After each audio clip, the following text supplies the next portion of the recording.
My wife Sarah and I had the privilege of raising our kids and being first married here. We lived here and attended church here for 10 years.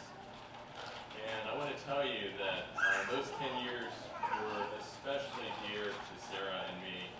And whenever I think of church, I think of this church as being the kind of church I am proud to be part of.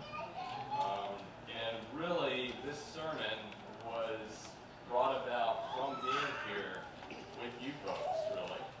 Whether you were here or not, it's this church that meant so much to us.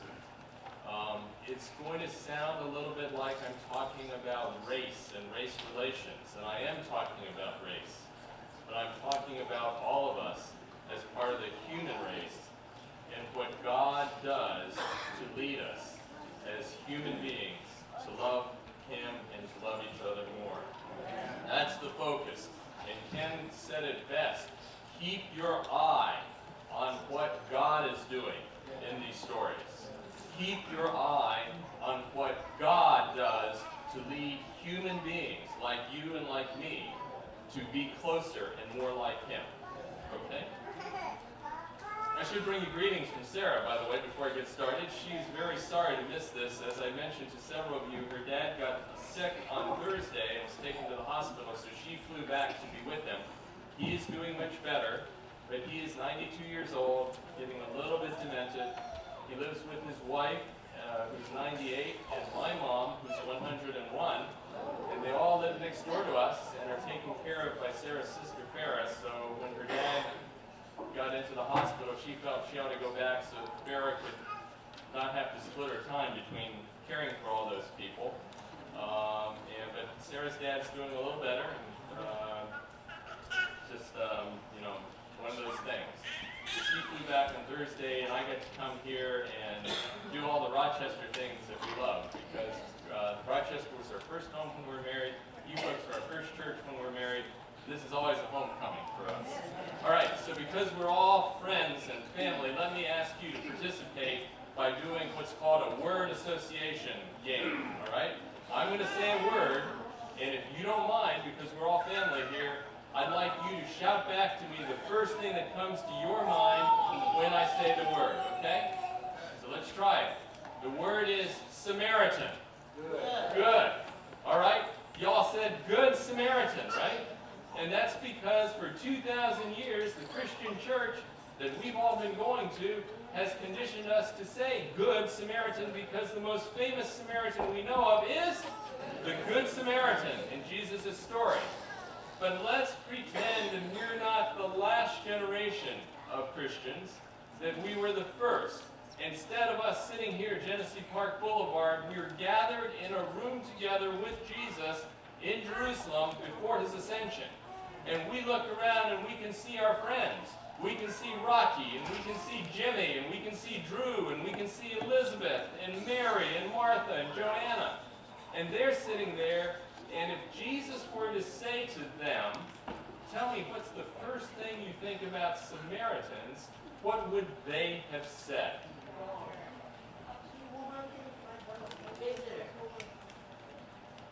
Yes, so they might not think good.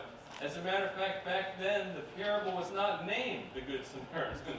That hadn't been written down yet by Mark and Matthew and Luke yet. They would have said, we're a little worried about Samaritans. So when Jesus says to them, as He does in Acts 1:6, they were all gathered together, the first church. There are about 120 of them, just like us here, all ages, all different kinds of folks, but they're all Jews. And Jesus says to them, but you will receive power when the Holy Spirit has come upon you, and you will be my witnesses in Jerusalem, in all of Judea and Samaria, and to the ends of the earth. When they got to the word Samaria, something deep inside of them might have said, those Samaritans, we can't be sure about them. They aren't any good. Well, yeah, Jesus kept running into people and saying they're good, but I don't know about those Samaritans. And why did they say that? In their minds, deep in their minds, It's because of two gifts that God gives each of us. If you're a member of the human race, you have these two gifts. And the two gifts that God has given all of us to protect us and keep us safe, I'm going to call distrust and disgust. Distrust and disgust. Those are gifts that God gave us. They are good things, but sometimes after sin, we get them twisted around. So let me talk about them first. Distrust. Snake story morning. If you're freaked out about snakes, there's a snake in this one, okay? One day, when I was about, probably about 1998, I was walking in the mountains of Southern California on a hike with my family. Michael and Tim, actually the year was 2000, and we're hiking down a trail there, and I was in the lead, the dad, right? And I'm going down like this, just talking, and all of a sudden, I do that. I didn't know why I did that. And then I looked down, and across the trail was going a western diamondback rattlesnake, slithering along. I was just about ready to step on it. Now let me tell you something. As smart as I think I might be, and all of you are smart too, I did not say, there's a snake, has a diamond head, funny pattern on the back, fangs, slit-like eyes. This is a poisonous snake. I should not step on it. It would be very smart of me to jump back. God gave me a gift of distrust. And without me even thinking about it, my body reacted, and I jumped back a lot further than I just jumped back now, let me tell you. Because when your distrust comes in, you can do amazing things. You can run faster and lift harder things because your sympathetic nervous system is all driving them. Whew. I did not have to think about it. But let me tell you about another incident in my life. Happened in about 1998. I was about 20 years old in college, Washington Adventist University, and I was walking down between the girls' dormitory on this side and the tennis courts on this side. It was a bright sunny day. I was thinking about who knows what, not thinking about anything, and I saw one of my friends up ahead of me who I'd gone to high school with. His name was Doug. He was Caribbean. If I said his last names, one of you's probably related to him. Don't know who. And he had his arm around the shoulder and neck, sort of like this, of a girl who I also knew. Her name was Cece. She's from Ohio. Worked with her in the kitchen. Cece was white, Doug's black. And the first thought that went through my mind was, quote, Doug should not be messing with our women. The second thought that came through my mind is, where in the world did that thought come from? And the third thing was, that's the stupidest thing I've ever thought in my life. Because obviously, every girl I had ever dated to that point was Caucasian. And I didn't think anything wrong of that. If you had come up to me and asked me, do you think it's okay for different races to date each other? I would have said, sure, I do it all the time. And yet, when I was surprised, when I was confronted with that picture, the first thing that came to my mind, out of my unconscious mind, was, Doug should not be messing with our women. Where did that come from? That's something scientists call implicit bias, or unconscious bias. And if you work for a big organization, you might have had to go to a seminar to talk about this. It's something that has nothing to do with race per se. It's something all of us have because we're members of the human race, and we have built into us distrust of people we think of as dangerous strangers compared to neighbors. Dangerous strangers are people that you need to be worried about. If you see one coming late at night, you might want to run. Whereas if you recognize that person coming to you as a neighbor, you say, oh good, hi neighbor, how you doing? And that each of us has built in to us. If you don't believe me and think, okay, I'm wasting my time here at church, I invite you to take out your personal device, totally sanctioned, nobody's going to look bad, and on your device, if you can Google IAT test, IAT test. And you're very likely to get something that says, take a test, Project Implicit Harvard, and you can do this test on your mobile device. You don't have to do it now, obviously. You can do this when you get home. And what this test does is uncover for you some hidden things that you didn't know about by yourself. One of them you'll find is that you probably don't like snakes. One of them is you probably don't like Muslims as much as you do Christians. You might find that you don't like people of one race as much as you like the other, not because of something you decided, but something unconscious inside you that has been built in. And I want you to watch how Jesus handles implicit bias or unconscious bias in his very first group of 120 to 300 church leaders who are going to take the message to Jerusalem and then Judea and Samaria and to the whole world. So distrust. How is Jesus going to deal with this? First of all, about Samaritans. You all said that they were probably thinking they were bad Samaritans, and here's why. By the way, some things about implicit bias are built into us. A lot of it we kind of pick up from the culture around us and the people we hang out with and who looks familiar, who is our neighbor. And let me say parenthetically that that's why this church is a beautiful church and a unique church. Many of you have said this church is unique. America is never more separated by race than on Sunday mornings. That there are black churches, there are Hispanic churches, there are Caucasian churches, there are Asian churches. The Seventh-day Adventist Church is one of the most racially integrated denominations in the country. As a matter of fact, it's the most racially integrated. And Genesee Park Church happens to be one of those places where we all get together and rub shoulders, and that's actually one of the keys that God has in reducing implicit bias.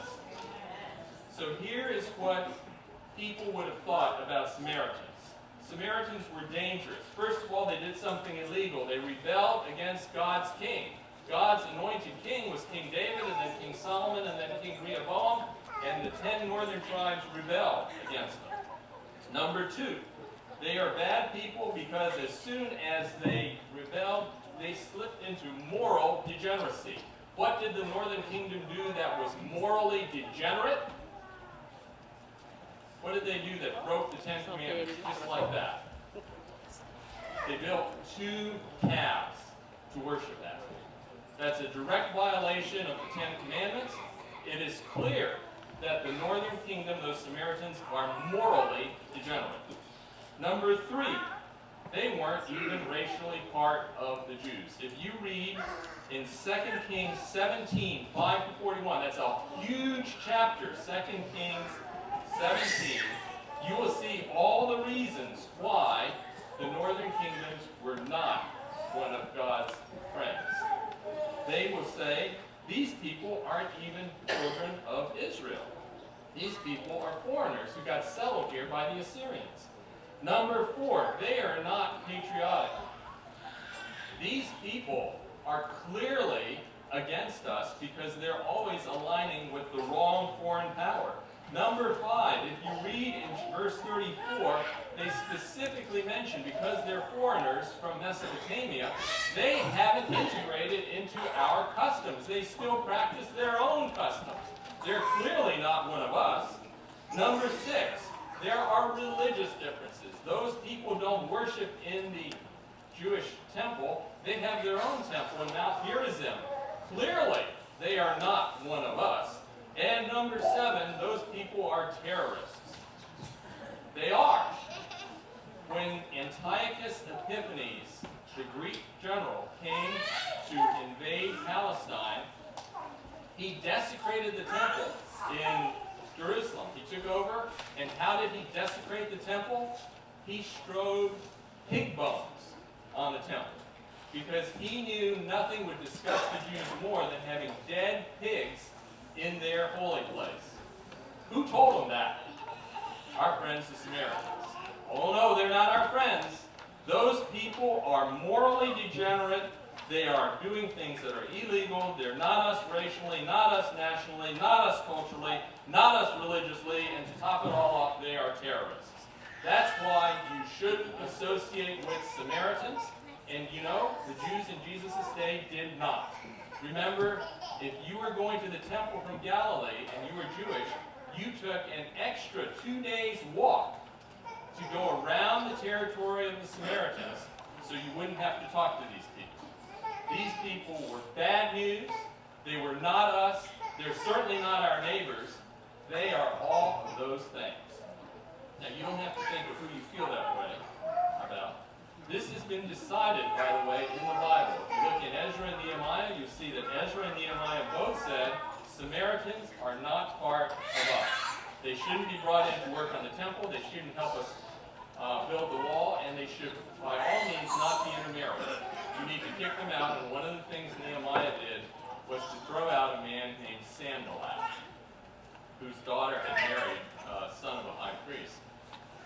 Sanballat was the leader of the Samaritans, and he was basically racially discriminated, thrown out of Jerusalem, and he went back and studied his Bible. What Bible did the Samaritans use? Anybody know this? Who was the Samaritans' great religious teacher? Moses. Moses. Remember when the king of Assyria sent his foreigners to occupy the land, he also sent a Levite to teach them about what God to worship. They kept the book of Moses. They kept kosher. We talked about it in the Sabbath school. They were circumcised. They paid tithe. They kept the Sabbath. They kept all of those things, especially keeping kosher. The difference was, Sanballat, when he read his Bible, he realized that Moses had said that you should worship me on Mount Gerizim, and Joshua had did it. And there is no place in the Old Testament that says God said you should move the place of worship from Mount Gerizim to Jerusalem. Number two, they said, God said specifically in Deuteronomy, my altar should be made of unhewn stones. You shouldn't cut the stones in my altar.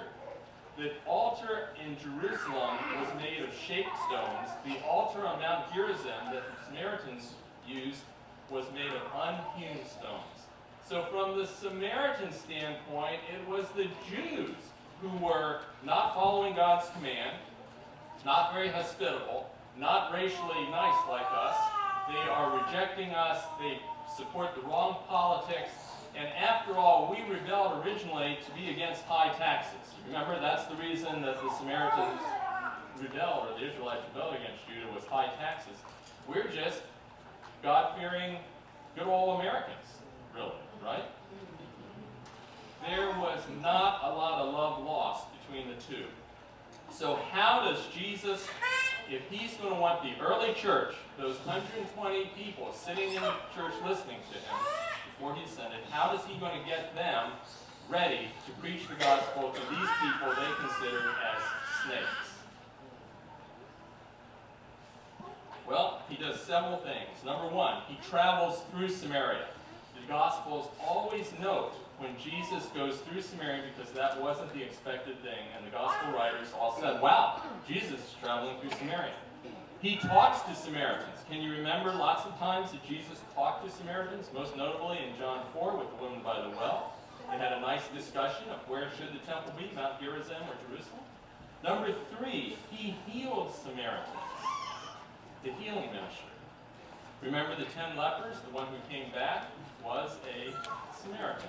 Say thank you. And number four, he commends Samaritans. He's always saying nice things about Samaritans. So by his actions, Jesus was forcing his early church leaders to associate with Samaritans. As a matter of fact, after he talked to the woman at the well, the Bible says in John 4, they spent how many days with them? 3 days. They had to stay in the same roof in that Samaritan village. That's very strange if you're a good Jew. You would never think of staying in a Samaritan's house, not just one night when you had to, but 3 nights. Jesus was getting his church ready to break through this implicit bias of Samaritans. But did Jesus ever say to them, you should be nice to Samaritans? did he ever say you should treat Samaritans as if they were your neighbor? Did he? Yes. When? Parable of the Good Samaritan. So let's take a look at that. It's found in Luke 10, 25 to 38. We call it the parable of the Good Samaritans, but the disciples might have thought this is just a funny story about three travelers. Look at the context of the Good Samaritan, because we miss this. We're always racing to get ahead to try and say you should be nice to people. This comes as a response to a question, and the question is given by a lawyer, a scribe, somebody who has the same profession as Ezra. Ezra was a scribe. These were people who specialized in understanding God's law. And the lawyer asks Jesus, what must I do to be saved? And he says, what do you read there? He says, well, you should love the Lord your God with all your heart, with all your soul, with all your strength, and with all your mind, and your neighbor as yourself. And Jesus says to him, you have given the right answer, do this and you should live. But the lawyer has an important question to ask. Who is my neighbor? Because that's already been decided. Our neighbor is not the Samaritans. We were taught that by Ezra, the scribe, and by Nehemiah, the man who founded the Pharisees. You should be separate from them. The Samaritan is not us. They are dangerous strangers. They're not our neighbors. The lawyer was really asking Jesus the question, does my neighbor only include Pharisees who are strict observers of the law, or does it also include Jews who might be a little lax, who might not tithe just right, who might have accidentally eaten a clam at one point or another? That's what the lawyer was asking. And Jesus poses a parable that has to do with distrust. And it's beaten up. The priest and the Levite go by. They go by because the man is half dead. Now, just let me remind you that, where I live, as Kathy knows, we see a number of rattlesnakes for our entertainment. And oftentimes, you'll see an injured rattlesnake. The next to the last thing they do before they die is flip belly up to pretend they're dead. That's how you know your rattlesnake is half dead. If the priest and the Levite saw a man who's half dead, and that's actually the literal Greek words that Matthew uses there, half dead, they would say, I can't touch him, because if he is dead, I have to go through this laborious purification ceremony, and I'll miss going to church. So the priest says, this man is half dead, I don't want to touch him. The Levite says he's half dead, I don't want to touch him.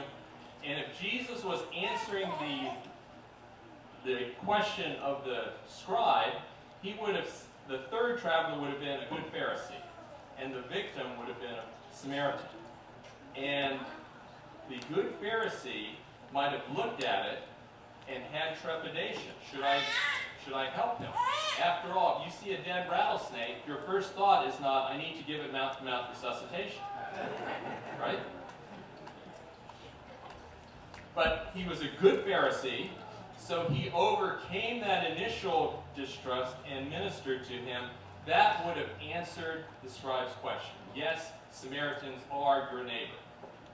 But Jesus doesn't want to answer that question. He is asking you and me and the lawyer and his disciples all to do something else. Change your frame of reference. Change your frame of reference.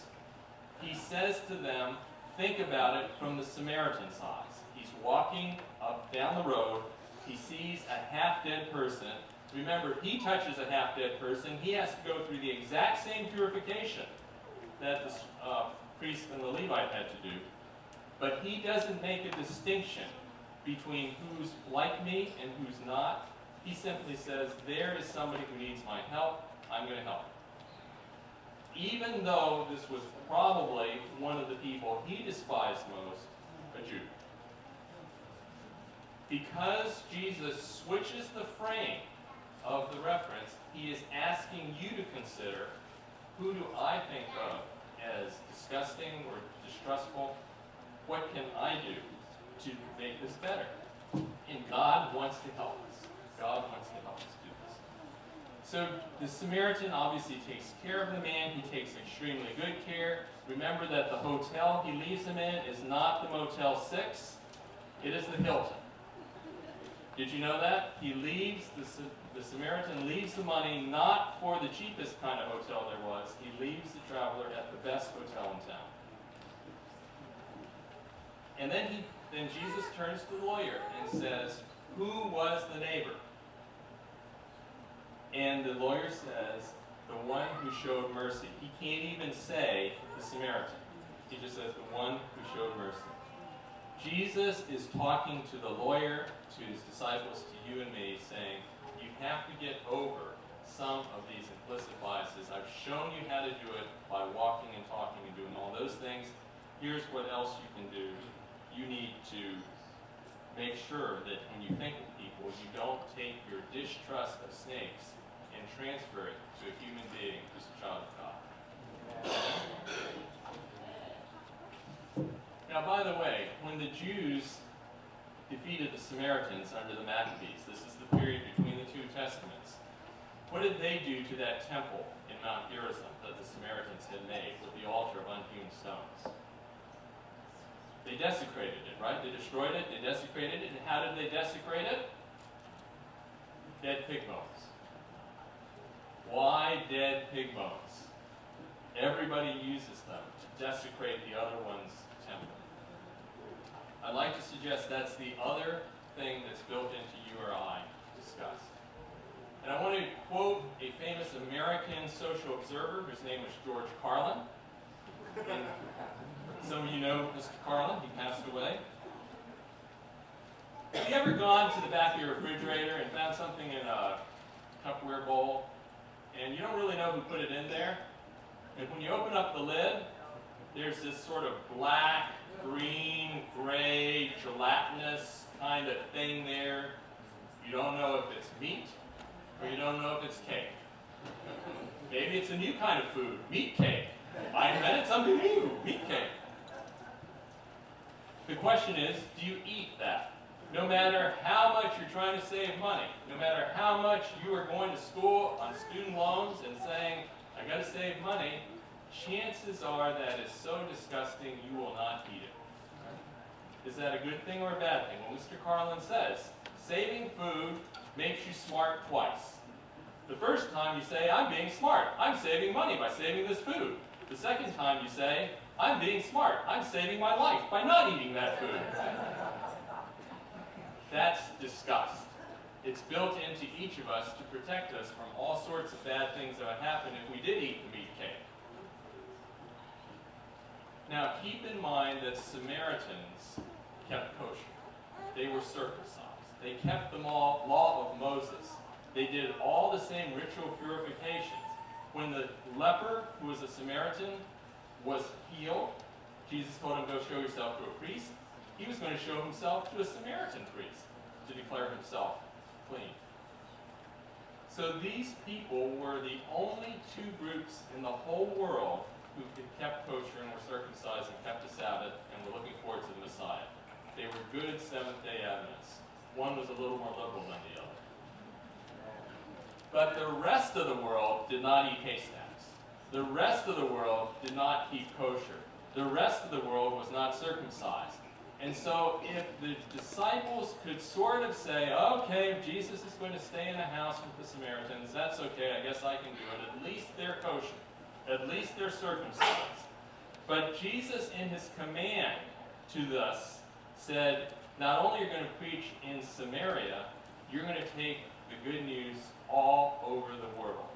And all over the world meant running into people who did not know anything about Moses. How does God deal with that? Because those people were frankly disgusting. No telling what they have in their house. Clams, snakes, scorpions, they eat anything. Dogs. Yeah, I don't want to go there. And you know, you could be a perfectly bad missionary and go to somewhere and say, well, yes, this is the gospel, but stay away from me. Stay away from me. Did any of you experience missionaries like that in your early life?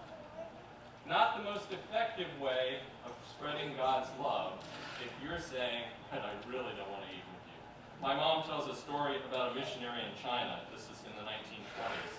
Who was traveling in a small town, and they found out that he didn't eat meat, so the lady said, well, that's okay, I'll give you a boiled egg. And when she served the boiled egg, it was dirty. And the missionary said, you know, this egg's pretty dirty. Is there any way of getting it cleaned off? And she picked up the egg and went, if you're the missionary, what do? Missionary ate the egg. Why? Because spreading the gospel, the good news about Jesus, made him overcome his disgust. So how did Jesus train the early church to look at Gentiles? Number one, he traveled with them. Remember, he traveled to Syrophoenicia, to Decapolis, to districts that were not primarily Jewish or Samaritans. So he was dealing with that. He talked with Gentiles many times. The last time, 2 Greek men, who were apparently not Jewish converts, came to him through Philip and said, can we meet the master? And he was willing to talk to them. Number 3, he healed them. You can remember that Jesus healed lots of Gentiles, most notably the centurion's servant. And number 4, he commends them. He commends Gentiles regularly. So he is demonstrating through his actions it is okay to talk to disgusting people. It is okay to spread God's good news to them. But you notice something in the Gospels. Jesus never stays at a Gentile's house. At least it's not recorded. Until he's taken prisoner by Pilate, which doesn't count. That wasn't his role. And you can imagine that group when the Jewish elders come to Jesus and said, there's this wonderful centurion, we recommend you go and help him with his sick servant. And Jesus says, sure, I'll come. It'll be just like the kids in the children's story. Think of what Rocky Peter and James and John and Andrew were thinking. We're going where? We're going to school? To a centurion's house? Oh, that's disgusting. What are we going to do when we get there? And their footsteps are probably going slower and slower and slower. Maybe Jesus can look in the window and say something and we don't have to go in the house. Maybe Jesus will be the only one who goes in and we could stay outside. I don't know. What are we going to do? Is it okay? Is it not okay? You never think about that when you read the story. So what happens? They get saved by the centurion who runs out, meets them, and says, you don't have to come to my house, just speak the word. And when Jesus healed him, the disciples probably said, whew, we don't have to go to school today. We don't have to go into that potentially disgusting place. My reading of this, I'd like to suggest to you, is Jesus understood his students like a good teacher. He knew he could get them to stay in a Samaritan's house, but a Gentile's house was one step too far. He had to wait. And I'd like to suggest he did that on purpose, and he waited for Peter. He waited for the last possible minute when Cornelius is praying earnestly, what should I do, God? And you want to know what I think Cornelius was praying about? He wants to be a follower of God. He doesn't like the idea of circumcision. We talked about that in Sabbath school today. I want to be a child of God. I want to follow God. But I don't know, circumcision, that's pretty hard. No anesthesia involved in that. And God says, okay, send 3 people. There's a guy named Peter. He's staying, Rocky, as I'm calling him. He's staying in a house. Saw him in the Tanner by the sea. Go send people for him. So we've got the people coming to ask for help. And he's got Peter, who still, my guess is God knows this, has these feelings of implicit bias of disgust. Keep in mind, Peter had accepted God's call 4 years ago, 5 years ago, 6 years ago, 7 years ago. I don't know how long it was, but it was a long time ago. When Jesus said, I want to make you fishers of men, Peter was the one who jumped out. Peter had walked with Jesus for 3.5 years, seeing him treat centurions nicely, seeing him treat the Syrophoenician woman, all these other Gentiles. He had already experienced Pentecost. He had preached a sermon that had converted 3,000 people in one day, did that solve his unconscious bias issue? I would suggest it had not. Because unconscious bias can't be accessed by our conscious mind. It's lying in there. Just like I never knew I was possessive about white women for some obscure reason. If you had asked me, do you think it's okay or not okay, I would have said, sure, it's okay. But down deep inside of my brain, there was something else there. And you don't want your first missionary to the Gentiles going, yeah, Jesus is wonderful, Jesus is nice, Jesus will save you, but boy, I have to get out of here because I'm about ready to grow up. That would not be the kind of missionary you want. So Jesus had shown by his actions that Gentiles were children of God. He had never said so explicitly until that time. And what does he do? He holds the first seminar in unconscious bias training that morning on the route with Peter.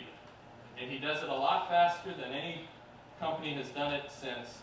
He does it in a dream, which probably is like 5 minutes. And it's no accident, I would suggest, that what he uses was food. Food that would disgust Peter. And Peter, now usually when we Seventh-day Adventists come to this chapter in the Bible, we're so busy saying, it doesn't mean this, it doesn't mean that, it doesn't mean the other thing, that we forget what it does mean. And this, what it does mean, is in fact what Peter got. So if you turn to chapter 10 of Acts, and you read through, there's the net with all those disgusting foods, and Peter naturally responds in his dream, there's no way I'd eat that. That food is disgusting. It's unclean. I have never eaten food like that in my whole life. And God says, what I have called clean, don't consider unclean. And then, as Peter was puzzling about, Peter was greatly puzzled as to what to make of this vision, suddenly the men sent by Cornelius appeared. They're at the gate. They're shouting over the gate, hey, is there anybody named Peter here? We're looking for a Rocky. And it says, the Spirit said to him, look, 3 men are searching for you.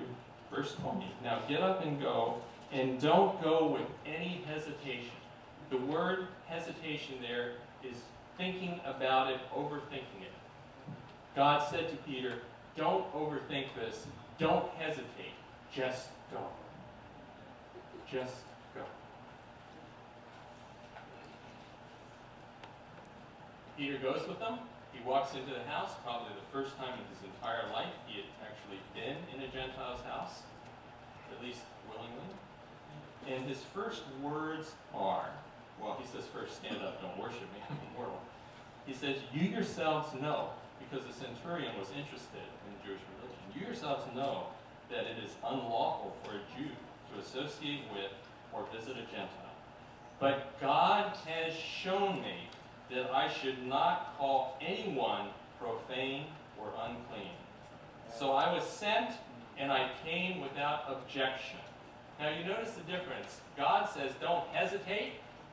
Peter, the best he can do is say, well, I didn't object to what God said. He might have still had just a little bit of queasiness being there. He said, I need to go. And he did.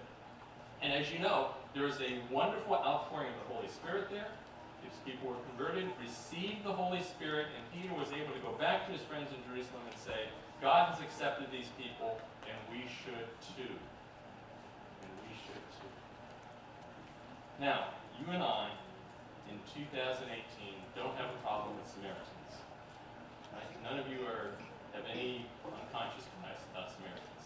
Unless we call them another name, Palestinians. Samaritans still exist. They still live where they always lived, in places like Ramallah, places like that. They're on the wrong side of the Israel-Palestinian dispute. But nevertheless, 2,000 years of reading the Bible, God has convinced us Samaritans are good people. They are our brothers. And we probably don't have any real problems with Gentiles, because the vast majority of us are Gentiles, except Eduardo, whose father was Jewish, as he told us. The rest of us are Gentiles. And yet, we still have unconscious biases. I want to tell you just a little story about something that happened to me, about why unconscious bias is a little dangerous. I don't know if you've ever had Little League baseball. In Loma Linda, they have a special Little League for Seventh Day Adventists that doesn't practice, it doesn't play on Sabbaths. So you can put your kid in there. And my two boys were on the Little League team. It's minor league, so this is where you're not playing other districts, you're just playing other teams in Loma Linda. And we're being chosen. Everybody chooses. The coach is this young white guy, about 28 years old, really nice guy. And he's choosing his players really carefully, and he picks my two boys the very first choice he has. Oh, that's very gratifying. He knows talent. And then he goes down and picks the other kids.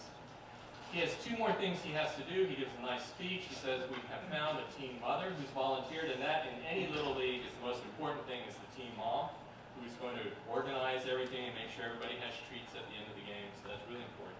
And then he says, as an afterthought, by the way, as one of the dads, would you be willing to be the assistant coach?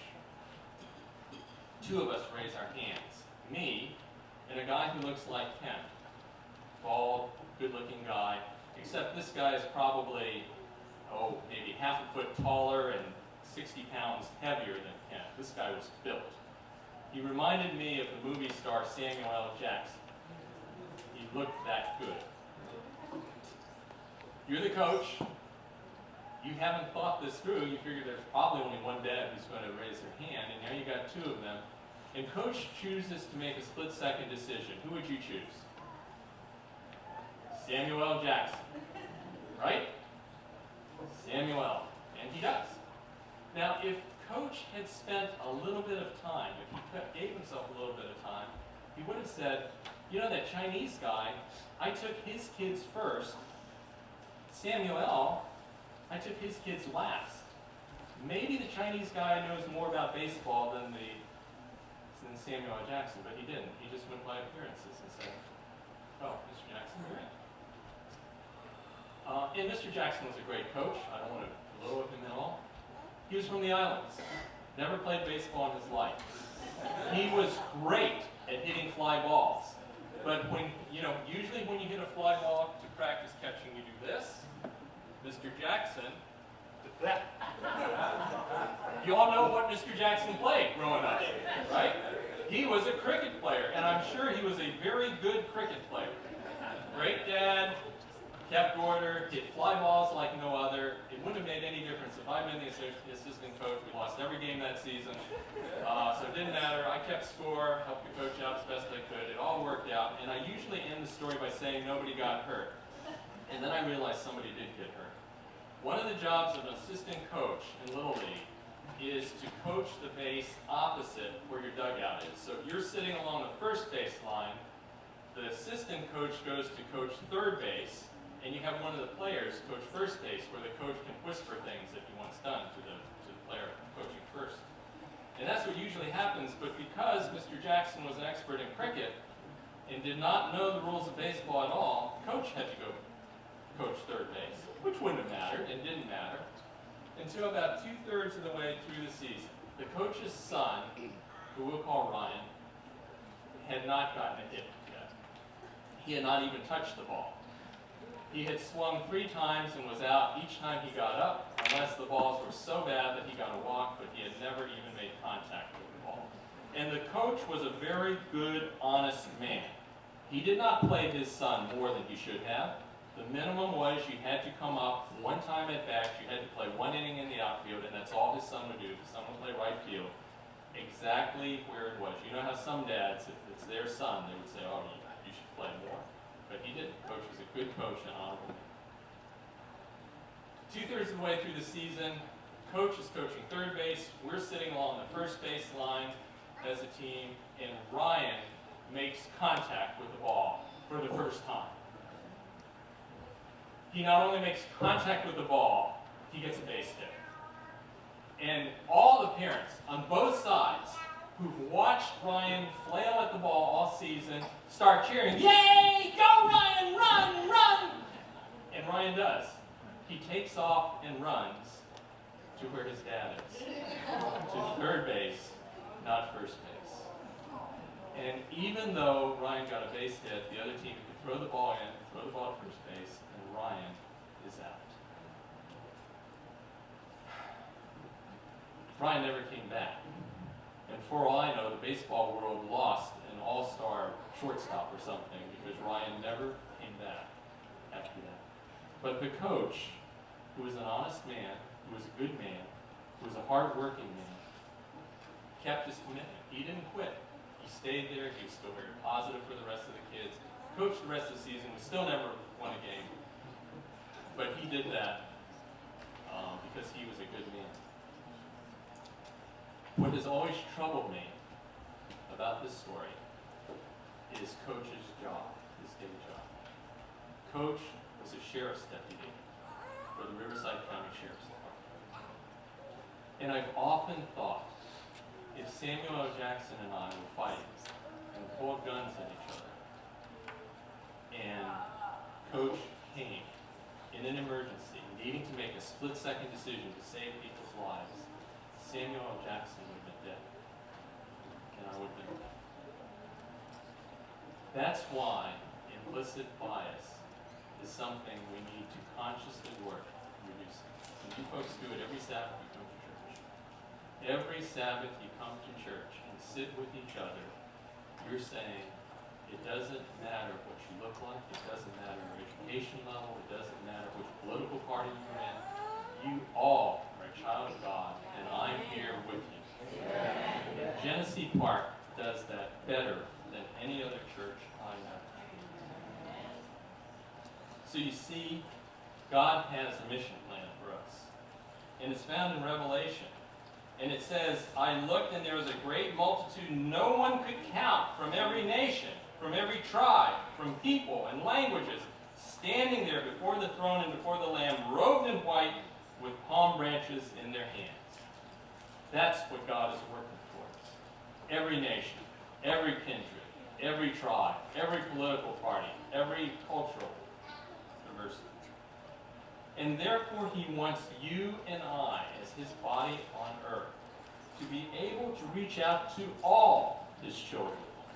His red children, his yellow children, his black children, his white children, his brown children. As G.T. Ng, the Secretary of the General Conference, said in San Antonio, his whole rainbow family of children. Even people who are not part of our tribe, even people who are different from us in political beliefs or in socioeconomic standing, even to people we consider morally degenerate. Those people are all God's child, each one of them, as we are here. So thank you for being Genesee Park. Thank you for being willing to have God lead you to a better understanding of what's inside our brain that we can't control, and to commit to being willing to have him lead us as we allow his love to shine through our lives to his children. Shall we stand? The closing hymn is number 537, He Leadeth.